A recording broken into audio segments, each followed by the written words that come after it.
It only takes 20 seconds for DEDC snow chain to disassemble and assemble in winter. This alone hits the pain point directly and attracts me a little. Winter crossing, especially when encountering small hairclip bends with high terrain steepness, still requires snow chains on up and down slopes. But our pain point is that ordinary snow chains need to be installed for 15 to 20 minutes. Sometimes, after a simple judgment, we feel that the technical slope of the tire will not be installed and we will leave at a slower speed. But this actually hides great risks. When we were turning over the mountain was fine, and it snowed halfway up the mountain. The truck stopped to install snow chains row by row. At that time, the tank one day later than us did not install snow chains, because it was too confident and slipped out of the road, causing the rear axle to deform.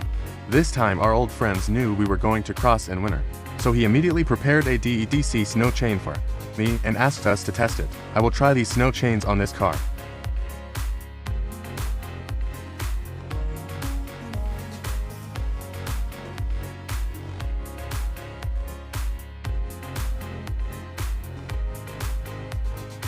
$56. Yes, because I am a complete novice. I may have seen the video in about 25 seconds if they tested it, but I am here for about a minute now. But it is already very convenient and very fast for us. In the mountains, sometimes it may take 10 minutes and 20 minutes to make it impossible. Then let's take a look at the removal, which is more convenient. Then the whole time may be only a few seconds and a road test will be handed over to our winter crossing.